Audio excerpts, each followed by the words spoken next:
का SV children academy Rawla मंडी के इस ऑनलाइन प्लेटफॉर्म पे स्वागत है। बात करते हैं कक्षा 9 और विषय सामाजिक विज्ञान। कक्षा 9 विषय सामाजिक विज्ञान, और इस सामाजिक विज्ञान में बात आती है विश्व के इतिहास की। समकालीन विश्व का इतिहास और जो पाठ चल रहा है हमारा अध्याय दूसरा चल रहा है यूरोप में समाजवाद और रूसी क्रांति। तो हमने इस पाठ को काफ़ी लंबे समय से पढ़ रहे हैं और बहुत ज़्यादा पढ़ चुके हैं, और अब हम चर्चा कर रहे हैं रूस की क्रांति। रूस में समाजवाद कैसे है वो चीज़ें हम लगातार पढ़ रहे हैं। आपको पिछला वीडियो भी हम दे चुके हैं। तो रूस में क्रांति ये हमने पढ़ लिया था सेंट पीटर्सबर्ग में। ये सारी हम अर्थव्यवस्था और समाज भी हम पढ़ चुके हैं। उसके अलावा रूस में समाजवाद ये भी हम क्लियर कर चुके हैं। उथल पुथल का समय 1905 की क्रांति ये भी हमने पढ़ लिया। पहला विश्व युद्ध और रूसी साम्राज्य ये भी हमने पढ़ लिया। ये सैनिक देखे थे हमने पिछले वीडियो में। अब है पेट्रोग्राद में फरवरी क्रांति, ये भी हमने पढ़ लिया। यहाँ तक ये क्रांति पढ़ी थी ना, फरवरी में महिलाएं। फरवरी के बाद क्या हुआ ये हमने नहीं पढ़ा, यहाँ से पढ़ते हैं। फरवरी के बाद क्या हुआ देखिए, सुबोध करते लेनिन की बोल्शेविक छवि, और ये भी हमने देख लिया था। हाँ, ये भी पढ़ लिया हमने। अप्रैल थीसियस ये नक्शा देखा था, यहाँ पे चित्र देखा था। अब है 2 अक्टूबर 1917 की क्रांति, ये नहीं पढ़ा, यहाँ से पढ़ते हैं। जैसे जैसे 2 अक्टूबर 1917 की क्रांति क्या थी, जैसे जैसे अंतरिम सरकार और बोल्शेविकों के बीच टकराव बढ़ता गया, लेनिन को अंतरिम सरकार द्वारा तानाशाही थोपने की आशंका दिखाई देने लगी। सितंबर में उन्होंने सरकार के खिलाफ विद्रोह के बारे में चर्चा शुरू कर दी। सेना और फैक्ट्री सोवियतियों में मौजूद बोल्शेविकों को इकट्ठा किया गया। ठीक है, पहले रूस को क्या कहते थे, सोवियतीय, फिर ये बहुत सारे देश मिल गए इसके साथ तो संघ बन गया। 16 अक्टूबर 1917 को लेनिन ने पेट्रोग्राद जिसको सेंट पीटर्सबर्ग को पेट्रोग्राद, सोवियतीय और बोल्शेविक पार्टी को सत्ता पर कब्जा करने के लिए राजी कर लिया। सत्ता पर कब्जा के लिए लियोन ट्रॉट्स्की के नेतृत्व में सोवियत की ओर से एक सैनिक क्रांतिकारी समिति का गठन किया गया। इस बात का खुलासा नहीं किया गया कि योजना को किस दिन लागू किया जाएगा। 24 अक्टूबर को विद्रोह शुरू हो गया। संकट की आशंका को देखते हुए प्रधानमंत्री केरेंस्की सैनिक टुकड़ियों को इकट्ठा करने शहर से बाहर चले गए। तड़के ही सरकार के वफादार सैनिकों ने 2 बोल्शेविक अखबारों के दफ्तरों पर घेरा डाल दिया। टेलीफोन और टेलीग्राफ दफ्तरों पर नियंत्रण प्राप्त करने और विंटर पैलेस की रक्षा करने के लिए सरकार समर्थक सैनिकों को रवाना कर दिया गया। पलक झपकते क्रांतिकारी समिति ने अपनी समर्थकों को आदेश दे दिया कि सरकारी कार्यालयों पर कब्जा कर लें और मंत्रियों को गिरफ्तार कर लें। उसी दिन आरोरो नामक युद्धपोत ने विंटर पैलेस पर बमबारी शुरू कर दी। अन्य युद्धपोतों ने नेवा के रास्ते से आगे बढ़ते हुए, यानी जल के रास्ते से, समुद्री इलाके से आगे बढ़ते हुए विभिन्न सैनिक ठिकानों को अपने नियंत्रण में ले लिया। शाम ढलते ढलते पूरा शहर क्रांतिकारी समिति के नियंत्रण में आ चुका था और मंत्रियों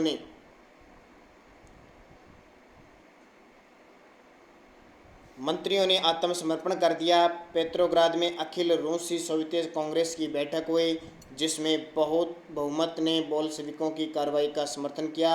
अन्य शहरों में भी बगावतें होने लगी।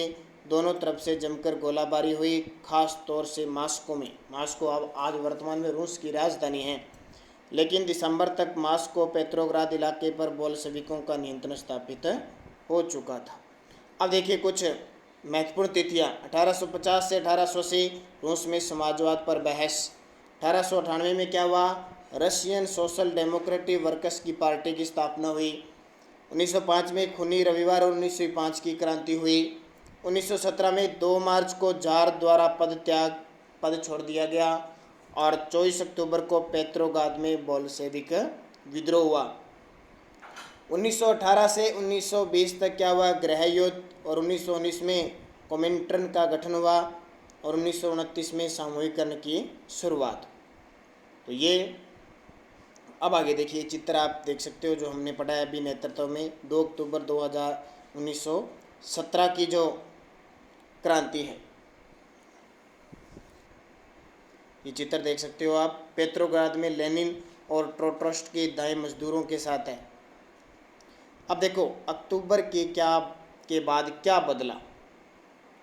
बोल्शेविक निजी संपत्ति की व्यवस्था के पूरी तरह खिलाफ थे। ज़्यादातर उद्योगों और बैंकों का नवंबर 2017 में राष्ट्रीयकरण किया जा चुका था। राष्ट्रीयकरण यानी सरकार ने अपने अंडर में ले लिए। उनका स्वामित्व और प्रबंधन सरकार के नियंत्रण में आ चुका था। जमीन को सामाजिक संपत्ति घोषित कर दिया गया। किसानों को सामंतों की ज़मीनों पर कब्जा करने की खुली छूट दे दी। शहरों में बोल्शेविकों ने मकान मालिकों के लिए पर्याप्त हिस्सा छोड़कर उनके बड़े मकानों के छोटे हिस्से कर दिए, ताकि घर बार या ज़रूरतमंद लोगों को भी राहत रहने की जगह दी जा सके। उन्होंने अभिजातीय वर्ग द्वारा पुरानी पदवियों के इस्तेमाल पर रोक लगा दी। परिवर्तन को स्पष्ट रूप से सामने लाने के लिए सेना और सरकारी अफसरों की वर्दियां बदल दी गई। इसके लिए 1918 में एक परिधान प्रतियोगिता आयोजित की गई, जिसमें सोवियती टोपी बुद्योनोवका का चुनाव किया गया। ये आप देख सकते हैं सोवियती टोपी, यहाँ पे इस तरह की टोपी का निर्माण किया गया। बोल्शेविक पार्टी का नाम बदलकर रूसी कम्युनिस्ट पार्टी यानी बोल्शेविक रख दिया गया। नवंबर 1917 में बोल्शेविकों ने संविधान सभा के लिए चुनाव करवाए, लेकिन इन चुनाव में उन्हें बहुमत नहीं मिल पाया। जनवरी 1918 में असेंबली ने बोल्शेविकों के प्रस्ताव को क्या कर दिया, खारिज कर दिया और लेनिन ने असेंबली बर्खास्त कर दी। उनका मत था कि अनिश्चित परिस्थितियों में चुनी गई असेंबली के मुकाबले अखिल रूसी सोवियत कांग्रेस कहीं ज़्यादा लोकतंत्र थी। अब सरकार चुनने में थोड़ी बहस होने लगी। मार्च 1918 में अन्य राजनीतिक सहयोगियों की सहमति के बावजूद बोल्शेविकों ने ब्रेस्ट लिटोवस्क में जर्मनी से संधि कर ली। आने वाले सालों में बोल्शेविक पार्टी अखिल रूस सोवियत कांग्रेस के लिए होने वाले चुनाव में हिस्सा लेने वाली एकमात्र पार्टी रहेगी। अखिल रूसी सोवियत कांग्रेस को अब देश की संसद का दर्जा दे दिया गया। रूस एक दलीय राजनीतिक व्यवस्था वाला देश बन गया। ट्रेड यूनियनों पर पार्टी का नियंत्रण रहता था। ट्रेड होता है व्यापारी, जो यूनियन होते हैं ना, उन पर पार्टी का नियंत्रण रहता था। गुप्तचर पुलिस, जिससे पहले चेक का और बाद में ओजीपीयू और एनकेवीडी का नाम दिया गया, बोल्शेविकों की आलोचना करने वालों को दंडित करती थी। बहुत सारे युवा लेखक और कलाकार भी पार्टी की तरफ क्या हुए, आकर्षित हुए, क्योंकि वह समाजवाद और परिवर्तन के प्रति समर्पित थे। अक्टूबर 1917 के बाद ऐसे कलाकारों और लेखकों ने कला और वास्तुशिल्प के क्षेत्र में नए प्रयोग किए, लेकिन पार्टी द्वारा थोपी गई सेंसरशिप के कारण बहुत सारे लोगों का पार्टी से मोह भंग भी होने लगा। ये देखिए मॉस्को में मई दिवस का प्रदर्शन। अब देखो बॉक्स नंबर 3, अक्टूबर क्रांति और रूसी ग्रामीण इलाके, दो दृष्टिकोण। ये इनको पढ़ लेना, अपने को पढ़ने की जरूरत नहीं है, अलग अलग इनमें थोड़ी कहानियाँ दी गई हैं। अब देखो गृह युद्ध। जब बोल्शेविकों ने जमीन के पुनर्वितरण का आदेश दिया तो रूसी सेना टूटने लगी। ज़्यादातर सिपाही किसान थे, वे भूमि पुनर्वितरण के लिए घर लौटना चाहते थे, इसलिए सेना छोड़कर जाने लगे। गैर बोल्शेविक समाजवादियों, उदारवादियों और राजशाही के समर्थकों ने बोल्शेविक विद्रोह की निंदा की। उनके नेता दक्षिणी रूस में इकट्ठा होकर बोल्शेविकों यानी रेड्स से लड़ने के लिए टुकड़ियां संगठित करने लगे। 1918 और 19 में रूसी साम्राज्य के ज़्यादातर हिस्सा पर सामाजिक क्रांतिकारियों ग्रीन्स और जार समर्थकों वाइट्स का नियंत्रण रहा। उन्हें फ्रांसीसी, अमेरिकी, ब्रिटिश और जापानी टुकड़ियों का भी समर्थन मिल रहा था। ये सभी शक्तियां रूस में समाजवाद को फलते फूलते नहीं देखना चाहती थी। इन टुकड़ियों और बोल्शेविकों के बीच चले गृह युद्ध के दौरान लूटमार, डकैती और भूखमरी जैसी समस्याएं बड़े पैमाने पर फैल गई। वाइट्स में जो निजी संपत्ति के हिमायती थे, उन्होंने ज़मीन पर कब्जा करने वाले किसानों के खिलाफ काफ़ी सख्त रवैया अपनाया। इनकी इन हरकतों के कारण तो गैर बोल्शेविकों के प्रति जन समर्थन और भी तेज घटने लगा। जनवरी 1920 तक भूतपूर्व रूसी साम्राज्य के ज़्यादातर हिस्सों पर बोल्शेविकों का नियंत्रण कायम हो चुका था। उन्हें गैर रूसी राष्ट्रवादियों और मुस्लिम जदीदियों की मदद से यह कामयाबी मिली थी। जहां रूसी उपनिवेशवादी ही बोल्शेविक विचारधारा के न्यायी बन गए, वहां यह मदद काम नहीं आ सकी। मध्य एशिया स्थित खीवा में बोल्शेविक उपनिवेशों ने समाजवाद की रक्षा के नाम पर स्थानीय राष्ट्रवादियों का बड़े पैमाने पर क्या कर दिया, कत्लेआम कर दिया। ऐसे हालत में बहुत सारे लोगों को यह समझ में नहीं आ रहा था कि बोल्शेविक सरकार क्या चाहती है। आंशिक रूप से इसी समस्या से निपटने के लिए ज़्यादातर गैर रूसी राष्ट्रीयताओं को सोवियत संघ दिसंबर 1952 में रूसी साम्राज्य में से बोल्शेविकों द्वारा स्थापित किया गया। राज्य के अंतर्गत राजनीतिक स्वायत्तता दे दी गई, लेकिन क्योंकि बोल्शेविकों ने स्थानीय सरकारों पर कई अलोकप्रिय और सख्त नीतियां जैसे घुमंतुवाद की रोकथाम की कड़ी कोशिशें थोप दी, इसलिए विभिन्न राष्ट्रीयताओं का विश्वास जीतने के प्रयास आंशिक रूप से सफल हो गए। अब देखिए, समाजवादी समाज का निर्माण। गृह युद्ध के दौरान बोल्शेविकों ने उद्योगों और बैंकों के राष्ट्रीयकरण को जारी रखा। उन्होंने किसानों को उस जमीन पर खेती की छूट दे दी जिसका समाजीकरण किया जा चुका था। जब्त किए गए खेतों का इस्तेमाल बोल्शेविक यह दिखाने के लिए करते थे कि सामूहिकता क्या होती है। शासन के लिए केंद्रीकृत नियोजन की व्यवस्था लागू की गई। अफसर इस बात का हिसाब लगाते थे कि अर्थव्यवस्था किस तरह काम कर सकती है। इस आधार पर वे 5 साल के लिए लक्ष्य तय करते थे। इसी आधार पर उन्होंने पंचवर्षीय योजना बनानी शुरू की। पहली 2 योजनाओं, देखो आज हम जो हमारे भारत में पंचवर्षीय योजना चल रही थी ना, वो हमने कहाँ से ली है? रूस से लिए। तो रूस में पहले चलती थी, ध्यान रखना। पहली 2 योजनाओं 1927 से 32 और 33 से 38 के दौरान औद्योगिक विकास को बढ़ावा देने के लिए सरकार ने सभी तरह की कीमतें स्थिर कर दी। यानी पंचवर्षीय योजना 5 वर्ष में लक्ष्य निर्धारित करना होता था उतना। केंद्रीकृत नियोजन से आर्थिक विकास को काफ़ी गति मिली। औद्योगिक उत्पादन बढ़ने लगा। 1929 से 1933 के बीच तेल, कोयले और स्टील के उत्पादन में 100% वृद्धि होगी। इतना प्रभाव पड़ा। नए नए औद्योगिक शहर क्या हो गए? अस्तित्व में आ गए, मगर तेज निर्माण कार्यों के दबाव में कार्य स्थितियाँ खराब होने लगी। मैग्निटोगोर्स्क शहर में एक स्टील संयंत्र का निर्माण कार्य 3 साल के भीतर पूरा कर लिया गया। इस दौरान मजदूरों को बड़ी सख्त जिंदगी गुजारनी पड़ी, जिसका नतीजा यह हुआ कि पहले ही साल 550 बार काम रुका। रिहायशी क्वार्टरों में जाड़ों में शौचालय जाने के लिए 40 डिग्री कम तापमान पर लोग 4थी मंजिल से उतरकर सड़क के पार दौड़कर जाते थे।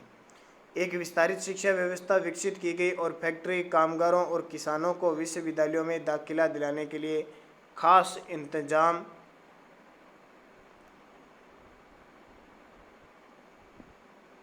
ये चित्र आप सारे देख सकते हो। यहाँ पे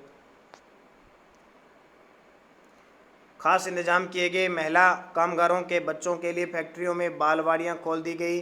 सस्ती सेवाएं उपलब्ध करवाई गई। मजदूरों के लिए आदर्श रिहायशी मकान बनाए गए। लेकिन इन सारी कोशिशों के नतीजे सभी जगह एक जैसी नहीं रहे, क्योंकि सरकार संसाधन सीमित थी। स्टालिनवाद और सामूहिकरण। नियोजित अर्थव्यवस्था का शुरुआती दौर खेती के सामूहिकरण से पैदा हुई तबाही से जुड़ा हुआ था।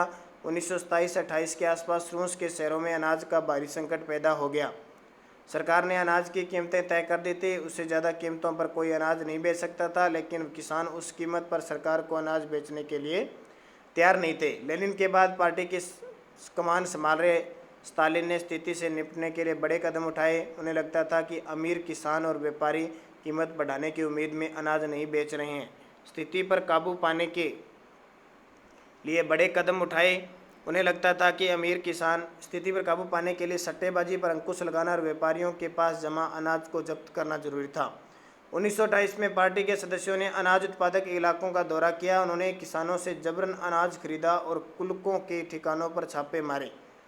ठीक है, व्यापारी वगैरह तो ना स्टॉक कर रखते हैं इतना और फिर लेते नहीं है। जब महंगा हो जाता है तब उसको बेचते हैं, तो किसान इससे दुखी आगे और किसानों से सस्ता लेते थे।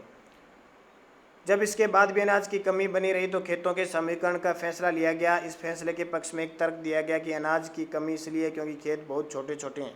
1917 के बाद ज़मीन किसानों को सौंप दी गई थी। फलस्वरूप ज़्यादातर किसानों के पास छोटे खेत थे जिनका औद्योगिकरण नहीं किया जा सकता था। आधुनिक खेत विकसित करने और उन पर मशीनों की सहायता से औद्योगिक खेती करने के लिए कुलकों का सफाया करना, किसानों से ज़मीन छीनना और राज्य नियंत्रण यानी सरकार नियंत्रण वाले विशालकाय खेत बनाना जरूरी था। इसी के बाद स्टालिन का सामूहिकरण कार्यक्रम शुरू हुआ। 1999 से पार्टी ने सभी किसानों को सामूहिक में काम करने का आदेश दे दिया, यानी कॉल खोज। ज़्यादातर जमीन और साजो सामान सामूहिक खेतों के स्वामित्व में सौंप दिए गए। सभी किसान सामूहिक खेतों पर काम करते थे और काल खोज के मुनाफे को सभी किसान आपस में बांट लेते थे। इस फैसले से गुस्साए किसानों ने सरकार का विरोध किया और वे अपने जानवरों को ख़त्म करने लगे। 1929 से 1931 के बीच मवेशियों की संख्या में 1/3 कमी, क्योंकि फसल को नुकसान पहुंचाते हैं ना, जो नुकसान पहुंचाते हैं उनको मारने लगे। सामूहिकरण का विरोध करने वाले लोगों को सख्त सजा दी गई। बहुत सारे लोगों को निवास या देश निकाला दे दिया गया। सामूहिकरण का विरोध करने वाले किसानों का यह कहना था कि वे न तो अमीर है और न ही समाजवाद के विरोधी, वे बस विभिन्न कारणों से सामूहिक खेतों पर काम नहीं करना चाहते हैं। स्टालिन सरकार ने सीमित स्तर पर स्वतंत्र किसानों की व्यवस्था जारी रहने दी, लेकिन ऐसे किसानों को कोई खास मदद नहीं दी जाती थी। सामूहिकरण के बावजूद उत्पादन में नाटकीय वृद्धि नहीं हुई, बल्कि 1930-33 की खराब फसल के बाद तो सोवियत संघ का सबसे बड़ा अकाल पड़ा, जिसमें 40 लाख से अधिक लोग मारे गए। पार्टी में बहुत सारे लोग नियोजित अर्थव्यवस्था के अंतर्गत औद्योगिक उत्पादन में पैदा हो रहे थे। भ्रम और सामूहिकरण के परिणामों की आलोचना करने लगे थे। स्टालिन और उनके सहयोगियों ने ऐसे आलोचकों पर समाजवाद के खिलाफ साजिश रचने का आरोप लगाया। देश भर में बहुत सारे लोगों ने इस तरह के आरोप लगाए और 1939 तक आते आते 20 लाख से ज़्यादा लोगों को या तो जेल में या शिविर जो श्रम शिविर है वहाँ भेज दिया गया। ज़्यादातर लोगों ने ऐसा कोई अपराध नहीं किया, लेकिन उनकी सुनने वाला कोई नहीं था। बहुत सारे लोगों को यातनाएं देखकर उनमें हास्य के बयान लिखवा लिए गए और उन्होंने समाजवाद के विरुद्ध साजिश हिस्सा लिया। इसी आधार पर उन्हें मार दिया गया और कई प्रतिभावान पेशेवर लोग थे। ठीक है, तो ये आपकी पूरा जो होता है रूस में समाजवाद। कल के वीडियो में पढ़ेंगे रूसी क्रांति और सोवियत संघ का वैश्विक प्रभाव कैसे पड़ा, उसके बारे में पढ़ेंगे। तब तक आप इसको दोबारा पढ़ना, स्टालिनवाद और ये अपने पढ़ा था, क्योंकि विश्व का इतिहास है, थोड़ी सी दिक्कत आ सकती है, लेकिन आप बार बार पढ़ोगे तो किसी प्रकार की दिक्कत आने की संभावना नहीं रहेगी। तो आज हमने अक्टूबर के बाद क्या बदला ये कहानी पढ़ी थी।